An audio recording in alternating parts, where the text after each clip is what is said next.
आज का विषय है जहां चाह वहां राह। आप सभी अच्छी तरह से जानते हैं, समझते हैं, अनुभवी हैं।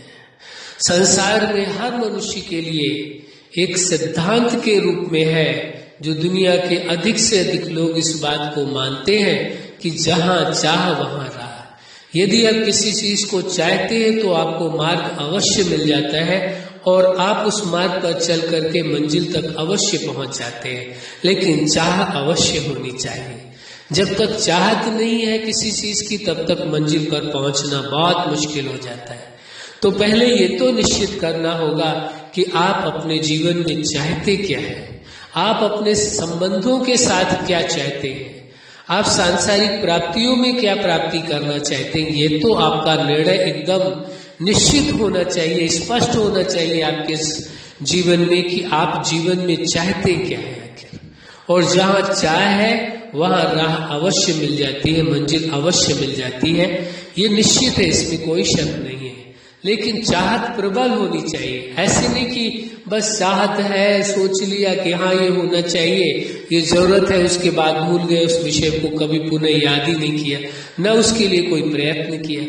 चाहत कैसी हो, किसी भी लक्ष्य को पूरा करने के लिए पहले उस लक्ष्य के प्रति चाहत चाहिए, फिर उसके बाद जुनून चाहिए, उस लक्ष्य तक पहुंचने के लिए जुनून चाहिए।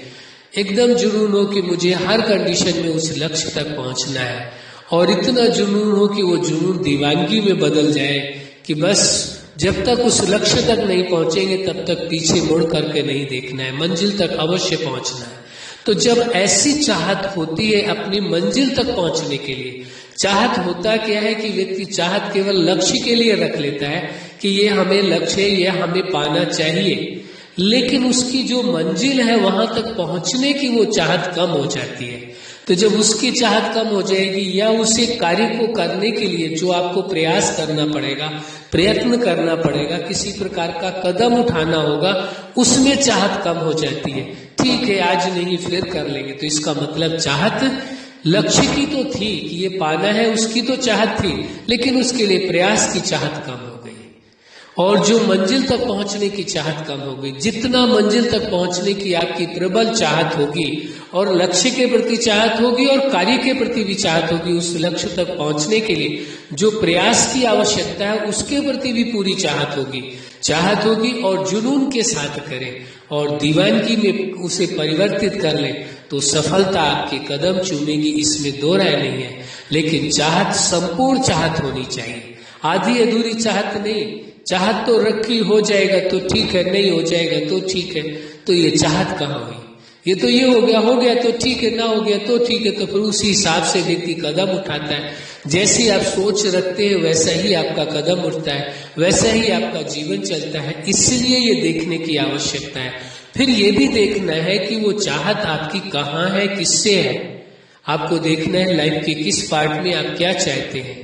आप सोचते होंगे कि अक्सर लगभग हर वीडियो में हम लाइफ के हर पार्ट का वर्णन अवश्य करते हैं, क्योंकि ये वास्तविकता है। जीवन मूल्यवान है और जीवन के जो हर पार्ट है उन हर पार्ट को अलग अलग रखना आवश्यक होता है। होता क्या है कि ज्यादातर लोगों से जो थोड़ी चूक हो जाती है न जानने के कारण, वो ये है कि वो लाइफ के हर पार्ट को मिक्स कर देते हैं, एक दूसरे में मिला देते हैं, जिसके कारण यदि पर्सनल लाइफ में व्यक्ति को कोई परेशानी हुई है, कोई दिक्कत आ रही है, तो वो लाइफ के हर पार्ट में, उसकी फैमिली लाइफ में, मैरिज लाइफ में, प्रोफेशनल लाइफ में, सोशल लाइफ में, स्पिरिचुअल लाइफ के हर पार्ट में उसका प्रभाव जाता है और वो हर जगह व्यक्ति अपने आप को परेशान या डिस्टर्ब महसूस करता है, टेंशन में आ जाता है। यदि पर्सनल लाइफ में टेंशन है तो उसकी मैरिज लाइफ में भी टेंशन जा रहा है। इसका मतलब है कि लाइफ के हर पार्ट को व्यक्ति समझ नहीं रहा है, उसे अलग नहीं रख पा रहा है, उसे मिक्स कर देता है, जिसके कारण ये हो रहा है। अब मैरिज लाइफ में कोई टेंशन पैदा हुई, कोई कारण पैदा हुई, कोई समस्या आई है, अब उससे वो पर्सनल लाइफ में भी प्रभावित कर रही है, उसकी फैमिली लाइफ में भी प्रभावित हो रहा है, वो अपने प्रोफेशनल लाइफ में भी डिस्टर्ब हो रहा है उसकी वजह से। वो कहता है घर में टेंशन थी, मैरिज लाइफ में थोड़ी प्रॉब्लम आई, इसकी वजह से वो प्रोफेशनली भी टेंशन में, तो फिर तो पूरी लाइफ उसकी डिस्टर्ब हो जाएगी। इसलिए लोगों के साथ ये बहुत बड़ी दुर्घटना हो रही है। जो लाइफ के विभिन्न पार्ट हैं उनको अलग अलग न रख करके मिक्स कर देते हैं। एक लाइफ के पार्ट का प्रभाव दूसरी लाइफ के पार्ट में पहुंच जाता है। एक व्यक्ति का यदि व्यवहार अच्छा नहीं तो दूसरे के साथ भी वो वैसा ही व्यवहार करने लगते हैं, क्योंकि उसका जो प्रभाव वो जा रहा है। तो जब अंदर से व्यक्ति खुश नहीं होगा, शांत नहीं होगा, तो निश्चित जिससे भी बात करेगा उसके साथ भी व्यवहार में उसके वो परिवर्तन दिखाई देगा। लगेगा कि हाँ, कुछ ये पहले जैसा व्यक्ति नहीं है, क्या कारण है। तो ये समझने की आवश्यकता है, इसीलिए लाइफ के हर पार्ट की बात हम अक्सर हर वीडियो में करते हैं। आपकी पर्सनल लाइफ है, आपकी फैमिली लाइफ है, स्टूडेंट लाइफ है, प्रोफेशनल लाइफ है, मैरिज लाइफ है, सोशल लाइफ है, स्पिरिचुअल लाइफ है, नेचुरल लाइफ और सुपर लाइफ है। लाइफ के हर पार्ट में अपने आप को आपको देखना है कि कैसे लाइफ के हर पार्ट को अच्छी तरह से आपको जीना है, बेहतर तरह से जीना है, और लाइफ के हर पार्ट का जो सुख है, जो आनंद है, उसे लेने की आवश्यकता है।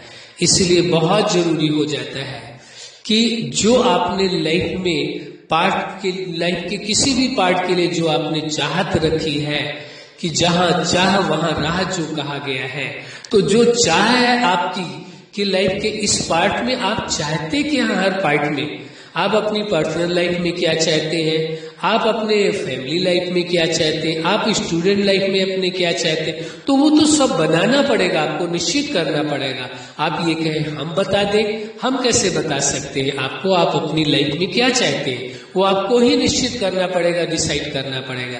इसी प्रकार से प्रोफेशनल लाइफ में आप क्या चाहते हैं, मैरिज लाइफ में कैसा जीवन जीना चाहते हैं, सोशल लाइफ कैसे रखना चाहते हैं, स्पिरिचुअल लाइफ के लिए आपका क्या उद्देश्य है, नेचुरल लाइफ, तभी आपकी सुपर लाइफ के एक पार्ट को दूसरे पार्ट में मिक्स नहीं करें।